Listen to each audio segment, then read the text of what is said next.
ating Panginoon, tayo'y laging natitipon upang matutong magmahalan sa pag-ibig na nakamtan.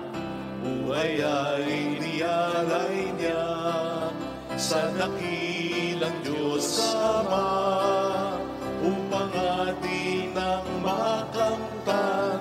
Buhay na walang hanggan sa piging ng ating Panginoon, tayo laging natitipon upang matutong magmahalan sa pag-ibig na nakamtan.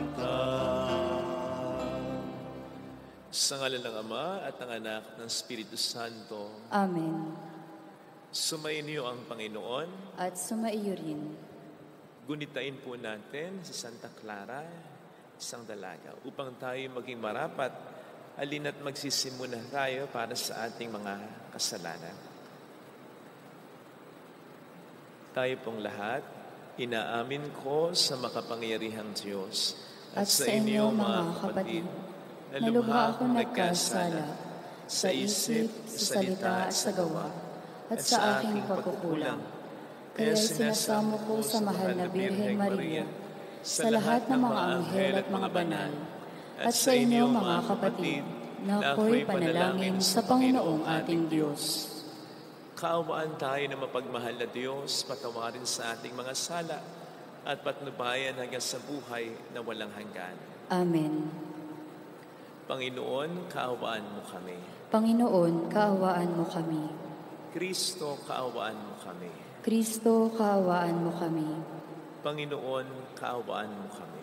Panginoon, kaawaan mo kami. Yumuko tayo, maaaring ibulong sa Panginoon ang ating intensyon. Pagdasal natin ang mga tumutulong sa atin, ang mga OFW, ang mga nag-aalaga, nagtataguyod sa mga may sakit. Ang mga may sakit, panalangin natin ang kalusugan nila. Pakisama po ang kalusugan ni Nanay Leoncia, Teresita, si Seteri, Alona, Evelyn, Cherry, Grace, Lerma, Remy, Rudy, Roger, Julie, Juliet. Manalangin tayo. Ama naming makapangyarihan, itinaguyod mo si Santa Clara sa pagmalasakit sa mga dukha at aba. Bilang tugon sa kanyang pagdalangin, masundan nawa namin si Kristo sa abang pamumuhay na ikaw lamang ang inaasahan upang kami paging tapating sumapit sa pagkasaloob ng iyong paghahari sa pamamagitan ni Jesucristo, kasama ng Espiritu Santo magpas sa walang hanggan. Amen.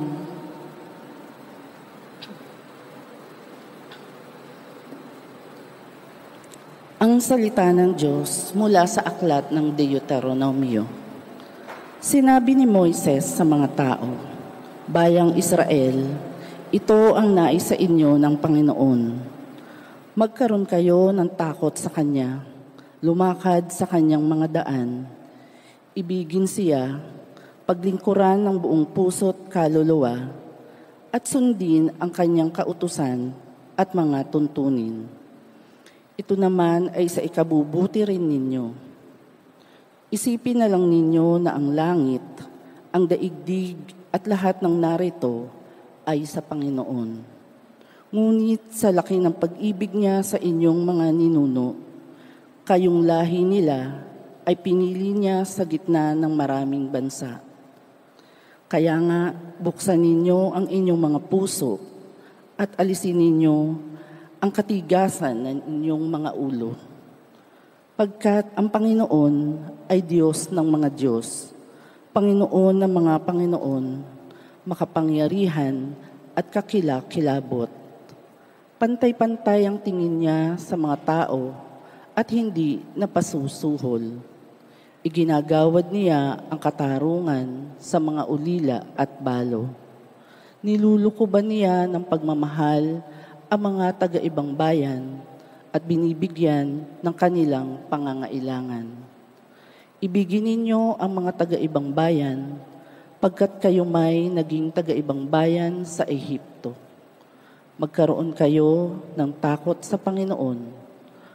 Pagdingkuran ninyo siya, huwag kayong hihiwalay sa Kanya at ipahayag ninyo ang Kanyang pangalan. Siya lamang ang dapat ninyong pag-ukulan ng pagpupuri. Siya ang inyong Diyos, ang gumawa ng marami at kakilakilabot na mga bagay na inyong nasaksihan. Pinumpo lamang ang inyong mga ninuno nang pumunta sila sa Ehipto. Ngunit ngayoy marami na kayo, sindami ng bituin sa langit. Ang salita ng Diyos. Salamat sa Diyos. Purihin mo, Jerusalem, ang Panginoong butihin. Purihin mo, Jerusalem, ang Panginoong butihin. Purihin mo, Jerusalem, purihin ang Panginoon. Purihin mo ang iyong Diyos, kayong mga taga-Siyon. Yaong mga pintuan mo ay siya ang nag-iingat. Ang lahat ng iyong lingkod ay siya ang nagbabasbas. Purihin mo, Jerusalem, ang Panginoong butihin. Ginagawang matahimik yaong mga hangganan mo. Bibigyan kang kasiyahan sa kaloob niyang trigo. Kung siya ay naguutos, agad itong natutupad, dumarating sa daigdig na hindi na nagluluwat. Purihin mo, Jerusalem, ang Panginoong butihin. Kay Jacob niya ibinigay ang balita at pabilin. Ang tuntunit mga aral ibinigay sa Israel. Ang ganitong karapatan ay wala ang ibang bansa, pagkat hindi nila batid ang utos na itinakda. Purihin ang Panginoon. Purihin mo, Jerusalem, ang Panginoong butihin.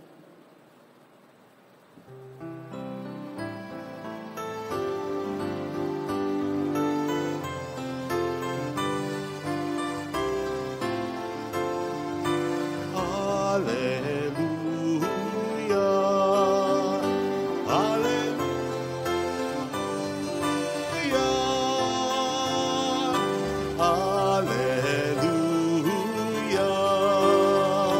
hallelujah.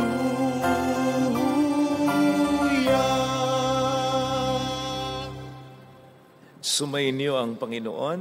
At sumaiyo rin. Ang mabuting balita ng Panginoon ayon po kay San Mateo. Papuri sa iyo, Panginoon. Noong panahong iyon, nang nagkakatipon sa Galilea si Jesus at ang kanyang mga alagad, sinabi niya sa kanila, ang anak ng tao ay pagkakanulo at papatayin, ngunit muling mabubuhay sa ikatlong araw. At sila'y lubhang nagdalamhati. Pagdating nila sa Capernaum, lumapit kay Pedro ang mga naniningil ng buwis para sa templo. Tinanong siya, nagbabayad ba ng buwis para sa templo ang inyong guro? Opo, sagot ni Pedro. At nang dumating siya sa bahay, tinanong na siya agad ni Jesus, ano ba ang palagay mo, Simon? Kanino sumisingil ng bayad sa lisensya o buwis ang mga hari sa lupa? Sa mga mamayan ba o sa mga dayuhan? Sa mga dayuhan po, tugon niya. Sinabi ni Jesus, kung gayon, hindi pinagbabayad ang mga mamayan.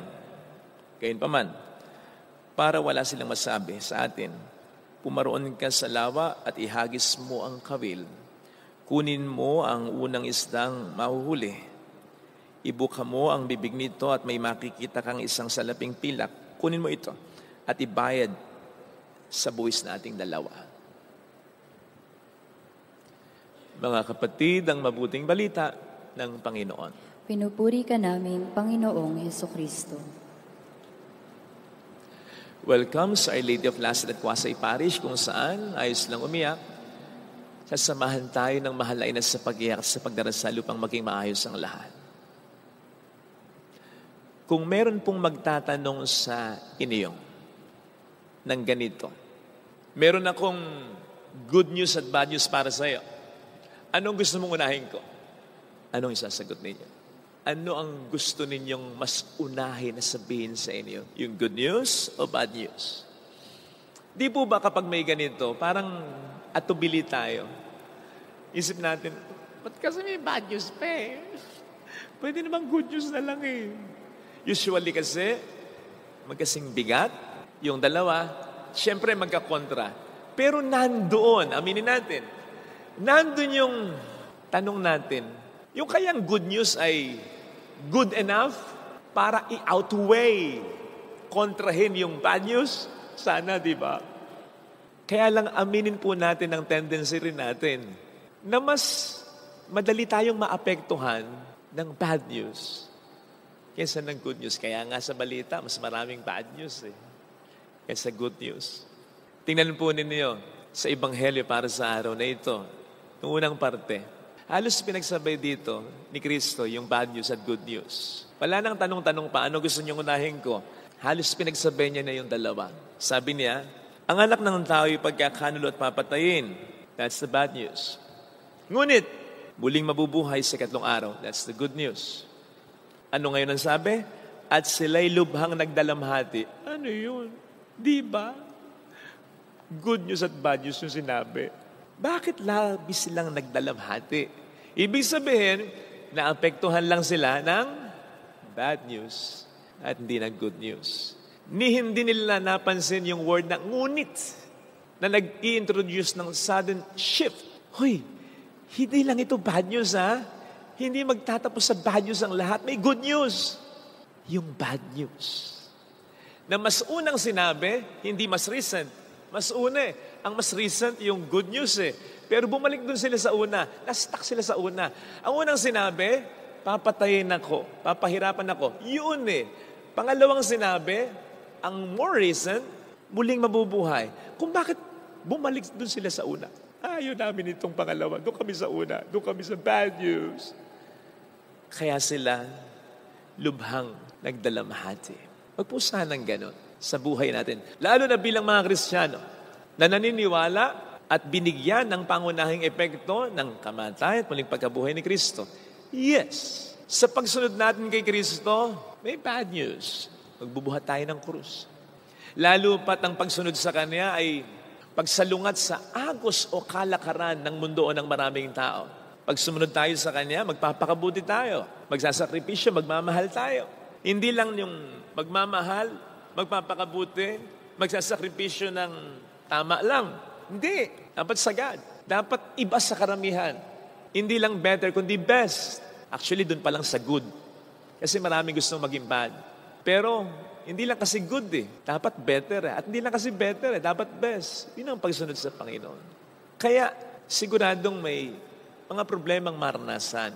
Pero huwag tayong mag-alala dahil may good news. Sapagkat tayong nakikisalo sa kanyang kamatayan, sa kanyang sakripisyo, sa kanyang pagbubuhat at pagkapako sa krus, ay makikinabang rin ang kanyang muling pagkabuhay. May solusyon sa problema. May vindication sa problema. May matututunan sa problema. May grasya. At yun ang dapat nating mas makita, mas bigyan ng halaga. May we be then overjoyed by these blessings rather than become overwhelmed by sufferings and problems. Di ba yan ang sabi at ang assurance na binanggit sa Romans 5:20 or 21? Habang dumadami ang pagsuway, kung nasaan nandun ang kasalanan, mas lalong nandun ang grasya, ang kagandahang loob ng Diyos. Mas dumadami, mas nagmumultiply. Sabi nga ni Monsignor Man, nung siya'y nabubuhay, paborito niyang sabihin, sa bawat isang problema, doble ang grasya. Hindi naman kasi patatalo ang Diyos sa demonyo. At obviously, mas makapangyarihan siya kesa sa demonyo. Mas makapangyarihan ang grasya kesa sa problema. Liban na lamang kung ano ang mas bibigyan natin ng kapangyarihan sa buhay natin talaga. Ramdam ko yan minsan sa mga nagka-counseling. Kahit sa mga confession, counseling, ulit-ulitin yung problema. Napakinggan ko naman, naiintindihan ko na naman. Magpapayo ka, pabalik pa rin kasi po ganito, kasi po. Mga 2-3 beses na gano'n, sasabihin ko na talaga, anak, gusto mo ba talaga masolve yung problema mo? Opo naman. Naman pala. Kanina pa ako naghahain ng solusyon Kanina pa ako nagsasabi ng suggestion Balik ka ng balik sa problema mo Balik ng balik. Ganon din sa confession. Ganon din sa mga bisyo. Ganon din sa mga pangit na ugali. Nandun yung reservation. Kaya ko bang baguhin ang sarili ko? Kaya ko ba talaga magbago? May chance pa ba sa akin? Ano kaya sasabihin ng iba? When all of a sudden, magbago ako. Ano kaya sasabihin ng kabarkada ko? Mas pinaglalaro natin sa isip at sa puso natin, mas in-entertain natin yung mga gawa ng demonyo. Mga problema, mga bisyo, mga kasalanan. Kaya yung dapat na isa lang sa mga chapters ng buhay natin ay ginagawa na nating parang ending. Again, isa lang sila sa chapters ng buhay natin. Basahin natin. Yes, may matutunan tayo. Pero buklatin natin. Hindi po pwedeng maging yun ang ending. Hindi po pwedeng maging kamatayan, maging kasalanan, maging problema. Hindi. Sana, ito yung pagdasal natin sa ating banal na misa. Ano man ang mga problemang naranasan o maranasan natin, lalo na dala ng pagsunod natin sa Panginoon natin. Huwag tayong mapako sa negatibo, sa bad news. Dahil may good news. Pairalin natin yung pinagnilayan natin kahapon tungkol sa pananampalataya. Yun, pairalin natin ang pananampalataya natin na ibinigay sa atin kahapon ang basic definition ng letter to the Hebrews. Maniwala ka. Magtiwala kang may magandang mangyayari kahit hindi mo pa nakikita. At ang pagtitiwalaan mo dito, dahil sumasampalataya tayo, hindi naman yung kakayanan natin kundi yung kakayanan ng Panginoon natin. Pero may partisipasyon tayo. Ang partisipasyon natin ay ang pananampalataya natin. At yung willingness natin na wag mapako sa kalungkutan, kasalanan na nararanasan natin. Tutulungan tayo ng Panginoon. Tulungan natin siya. At tulungan tayo. Inaabot niya ang ating kamay mula sa pagkalagay natin sa kumunoy ng buhay. Abutin natin. Abutin natin. At wag na tayo magpabigat pa. Hindi dahil sa hindi na tayo makakaya. Kayang-kaya tayong buhatin. Mundo nga, kayang-kaya niyang buhatin. Ang ibig ko sabihin, wag nang magpa-stuck sa problema, sa kasalanan. Gamitin natin ang kalayaan natin para ibigay natin sa Panginoon natin at pang maiahaw niya tayo sa kinalalagyan natin. Kasi kapag ginamit natin ang kalayaan natin, ayoko, dito pa, gusto ko pa dito. Hindi, ayoko hindi ko kaya. Yun. Doon mas bumibigat tayo.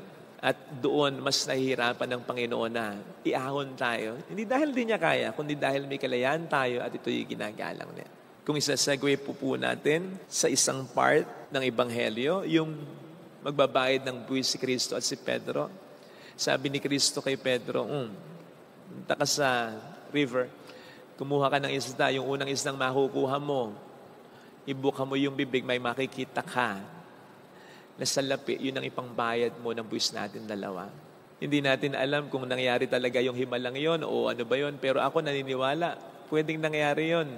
Sapagkat ang nagsabi ay ang Panginoon na may likha ng isda na yun.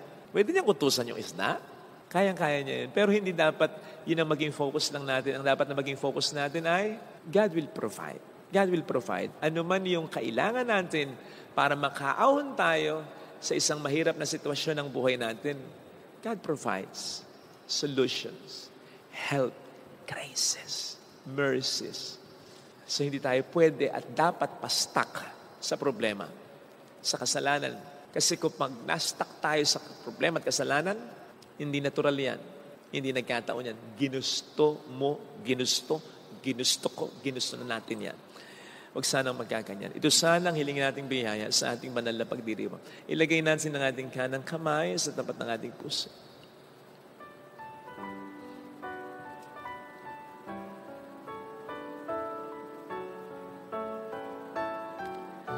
Awitin natin. Alam kong may magagawa ang Diyos.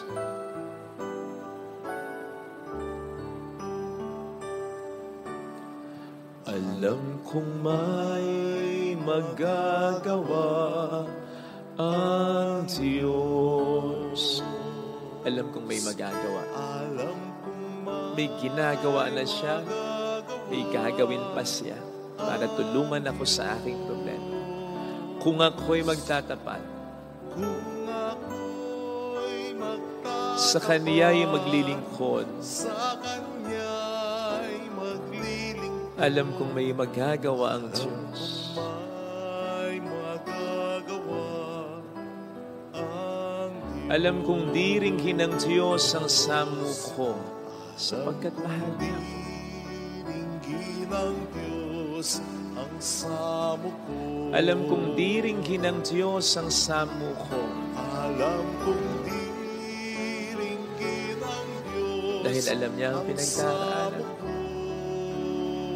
Kung ako'y magtatapat, Kung ako'y magtatapat sa Kaniya'y maglilingkod. sa Kanya'y maglilingkod. Alam kong diringhin ng Diyos ang samu ko. Diringgin ng Diyos Umikit tayo. ang samo ko. Panginoon, ang panalangin ko'y panalangin dati ng mga disipulo mo. Dagdagan mo ang aking pananalig sa iyo. Yung pananalig ko na mangyayari, yung mga magaganda pagkatapos ng aking mga problema. Tulungan mo po akong mapanglabanan ang takot ko, ang lungkot ko na nagpaparalyze sa akin. Hindi ako makakilos, hindi ako makagawa, hindi ako makapag-isip ng tama. Tulungan mo akong maniwala sa iyo na hindi sa kalungkutan, hindi sa problema, hindi sa kawalang katarungan, at lalong hindi sa kasalanan magtatapos ang buhay ko. Tulungan mo ko, Panginoon, na makaawan, makalampas dito. Hallelujah! Hallelujah! Purihin ang Diyos sa kabila ng problema dahil may mangyayaring maganda, dahil may muling pagkabuhay, dahil hindi magtatagumpay kailanman. Hindi pa nangyayari nagtagumpay ang kasalanan sa kabutihan. Laging nasa mabuti ang huling halakhak sa laban. Babalik ang Panginoon upang tayo ay kunin. Hindi kanya kalilimutan, hindi kanya papabayaan. Mayroong magandang mangyayari sa iyo. Hindi dahil sa iyo, kundi dahil sa Diyos na nagmamahal sa iyo. Pero sana'y makipagtulungan ka. Bumangon ka. Lumaban ka. Kumapit ka. Mayroong magandang mangyayari sa iyo.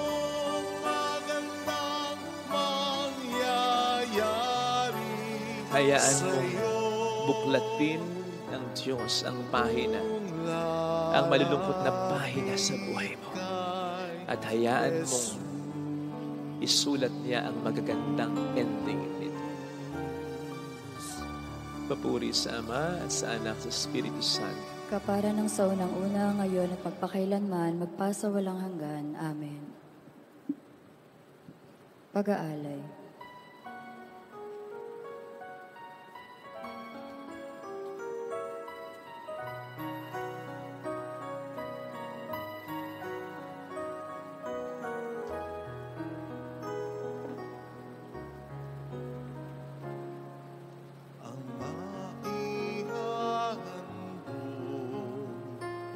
Sa'yo, Panginoon, ay tinapay at alak mula sa aming kamay. Sa iyong kabutihan, aming ialay ang tinapay at alak sa gisag ng aming buhay.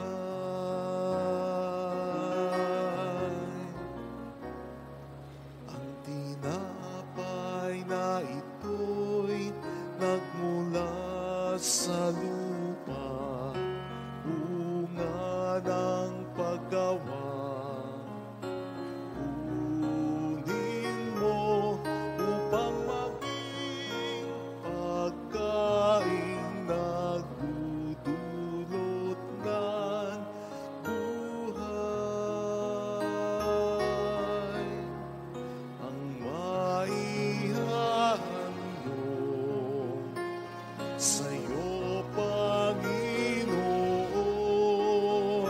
ay tinapay at alak mula sa aming kamay.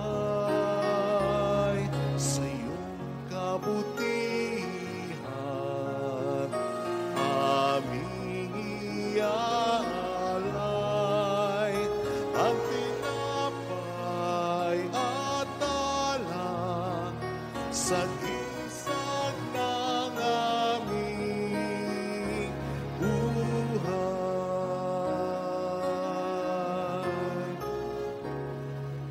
Ang alak na ito'y nagmula sa ubas, bunga ng paggawa.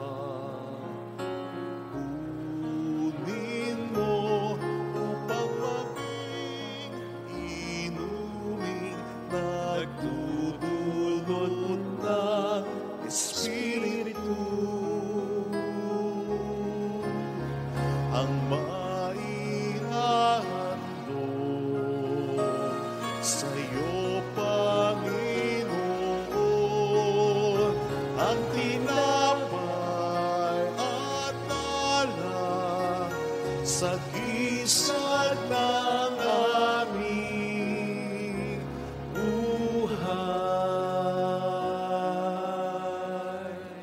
Manalangin tayo, pang ating handog ay maging kalugod-lugod sa Diyos Amang makapangyarihan. Tanggapin nawa ng Panginoon itong paghahain sa iyong mga kamay, sa kapurihan niya at karangalan, sa ating kapakinabangan, at sa buong sambayanan niyang banal. Ama naming lumikha, sa pagpapahayag namin ng iyong kadakilaan, ngayong ginugunda namin ang dalagang sa Santa Clara, ang kalugod-lugod niyang kagitingan sa pamumuhay ay magpagindapat nawang kalugdan mo ang aming mga alay sa pamamagitan ni Jesucristo. Kasama ng Espiritu Santo magpasa walang hanggan. Amen. Sumaini po ang Panginoon. At sumaiyo rin. Itaas sa Diyos ang inyong puso at diwa. Tinaas na namin sa Panginoon. Pasalamatan ng ating Panginoong Diyos. Marapat na siya ay pasalamatan. Ama naming makapangyarihan, tunay ngang marapat na ikaw ay aming pasalamatan. Ang pagkaparangal sa iyong kabutihay, lagi mong pinapaalingaw-ngaw sa iyong sambayanan sa pagkakaroon ng mga kaanib na maasahan at tapat tulad mo sa pananagutan upang magbunga ang punyaki ng iyong anak na sa iyong pag-ibig kami makatulad. Ang mga banal na tao tulad ni Santa Clara ay tumutulong sa lahat sa pagbibigay ng halimbawa at pananalangin wagas. Kaya kaisa ng mga anghel na nagsisiawit ng papuri sa iyo nang walang humpay sa kalangitan, kami nagpupunyi sa iyong kadakilaan. Santo, Santo, Santo, Panginoong Diyos ng mga hukbo, napupuno ang langit at lupa ng kadakilaan mo, Hosana sa kaitasan. Pinagpala ang naparirito sa ngalan ng Panginoon, Hosana sa kaitaasan.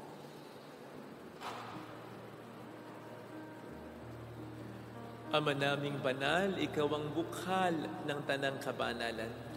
Kaya't sa pamamagitan ng iyong Espiritu, gawin mong banal ang mga kaloob na ito upang para sa amin ay maging katawan at dugo ng aming Panginoong Jesucristo.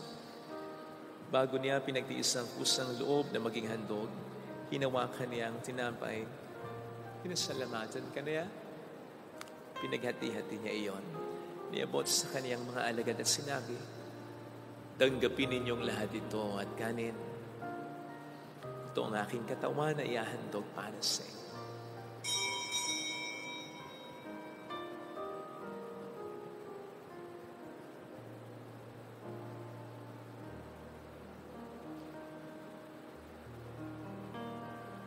Kaya hindi naman nang matapos ang hapunan, nawakan niya ang kalis. Muli kaniyang pinasalamatan. Iniyabot niya ang kalis sa kaniyang mga alagad at sinabi, tanggapin ninyong lahat ito at inumin. Ito ang kalis ng aking dugo, ng bago at walang hagang tipan. Ang aking dugo na ibubuhos para sa inyo at para sa lahat. Sa ikapagpapatawad ng mga kasalanan, gawin niyo ito sa pag-alaala sa akin.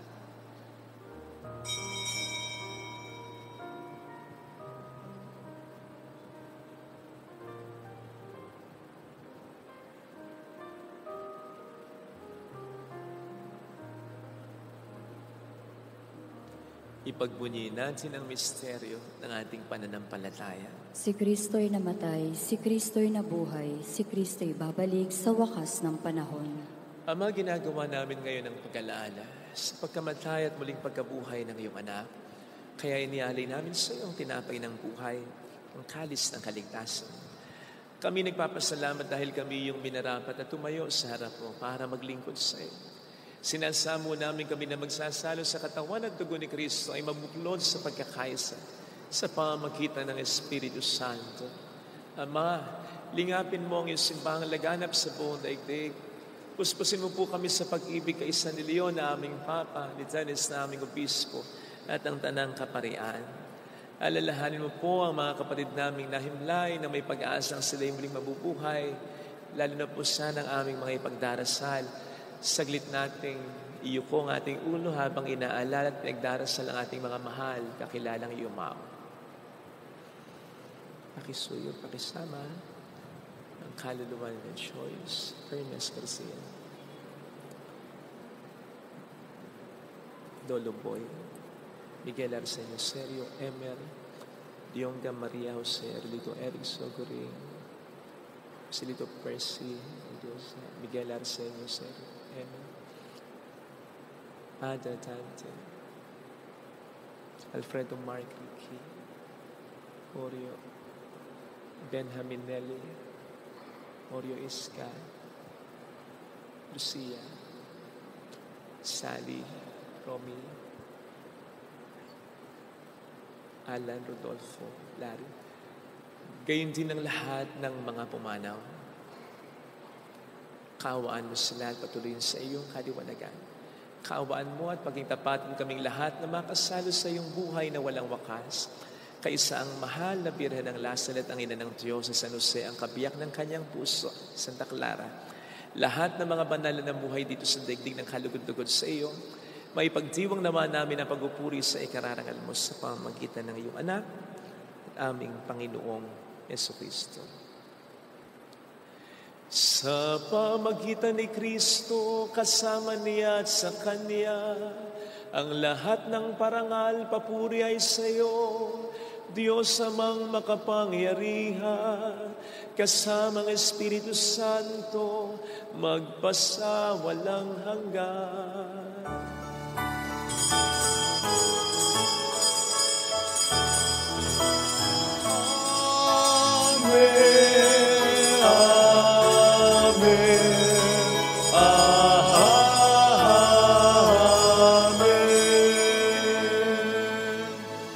Alinang tumawag tayo sa ating Ama.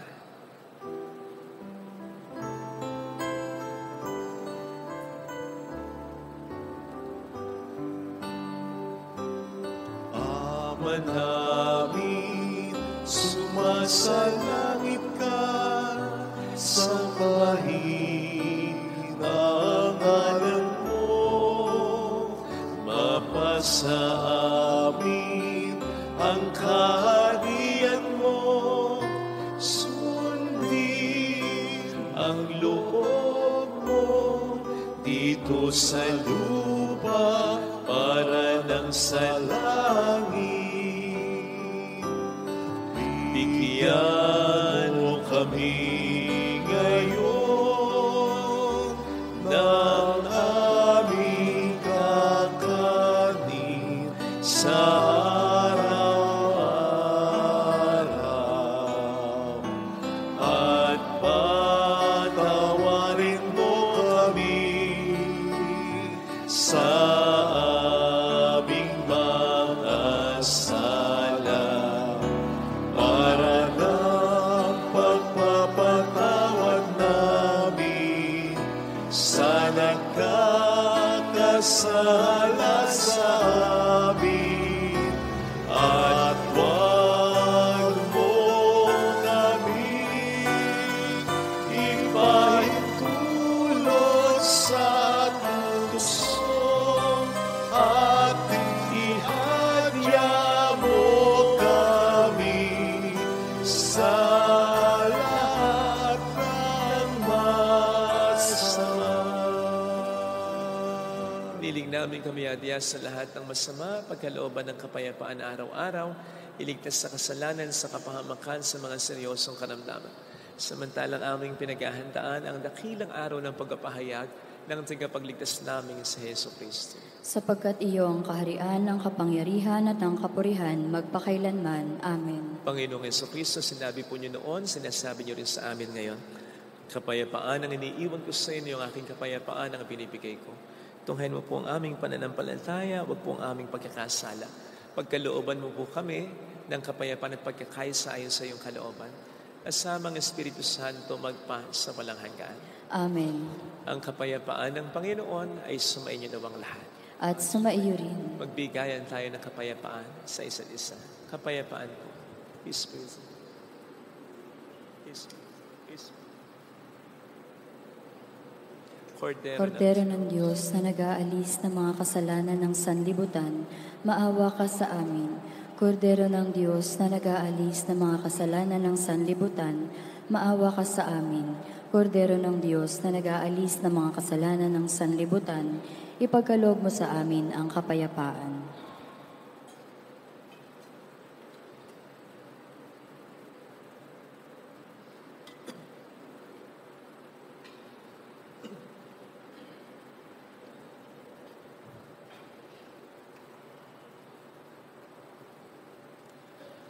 Narito sa harap natin ng Panginoon ang ating buhay at kaligtasan. Mapalad tayong inaanayahan. Panginoon, hindi ako karapat-dapat na magpatuloy sa iyo, ngunit sa isang salita mo lamang ay gagaling na ako.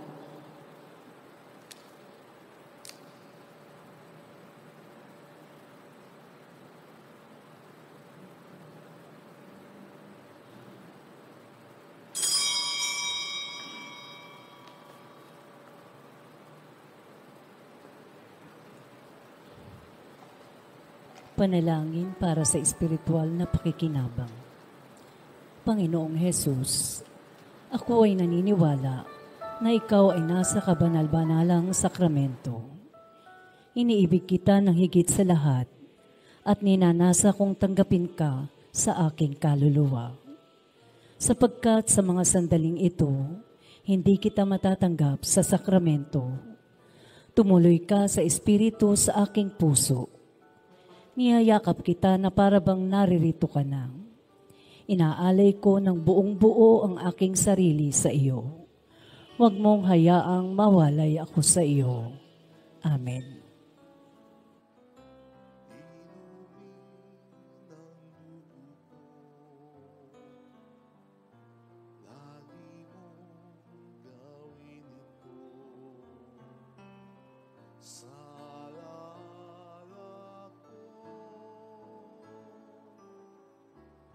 Gusto ay buhatin mo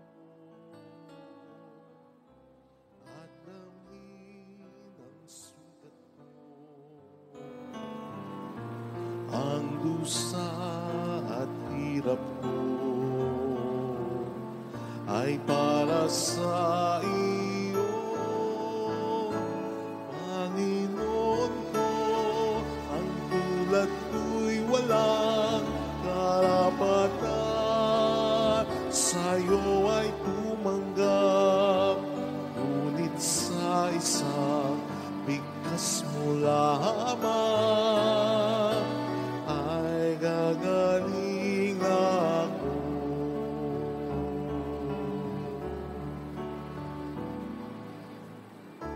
Tupa ko'y pakanin mo, aral ko'y ikalat mo, sala'y patawarin mo. Sa pangalan ko, di ka na alila ko. Ikaw ay kaibigan ko. Sa hirapin mo ang lahat ng tao, Panginoon ko. Ang tulad ko'y wala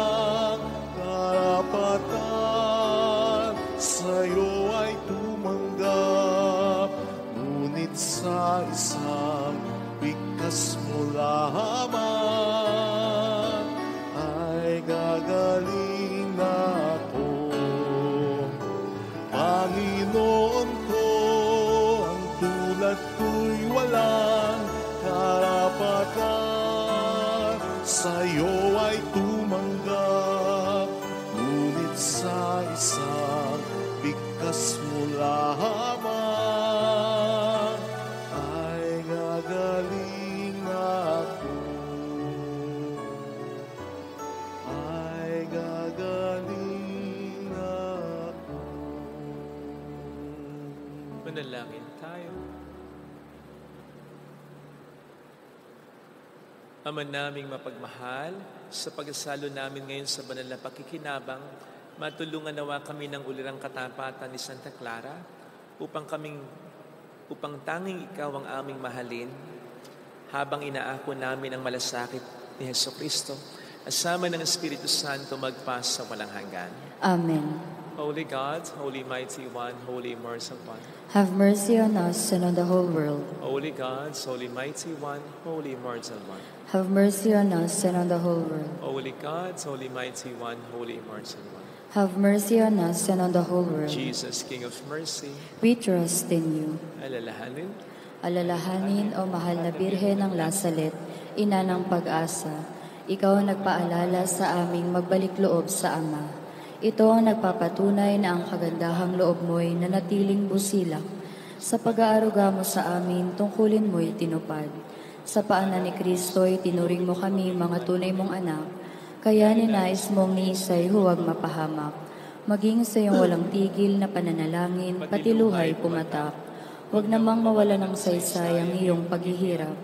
Hiling nawa namin sa iyo, O aming inang liyag, na matapos ang pakikibaka namin sa mundong ito, at sa pananatili naming tapat kay Kristo, sa kapurihan mo'y makibahagi kaming ganap, upang kung nasan ka ngayon ay maparoon din kaming lahat, at ang kaganapan ng kalwalatian ng Diyos Amay tuluyang matupad siya nawa.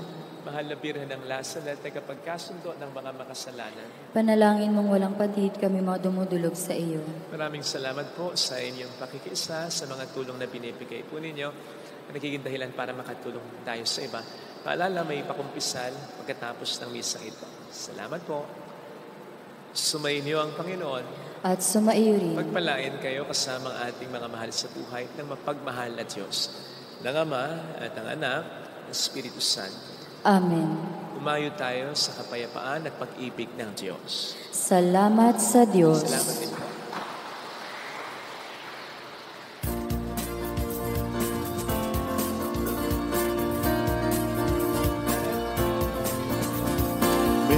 Mary, Mother of the Lord, hear the prayer we sing to you. Let your tears sip in our minds and hearts as once they fell at Lazarus. Tell your people how to live again. Tell your people how to sing again. Tell your people how to dance again. Tell your people how to pray again. Mary, Mother of the Lord, hear the prayer we sing to you. Let your tears sip in our minds and hearts as once they fell at Lazarus.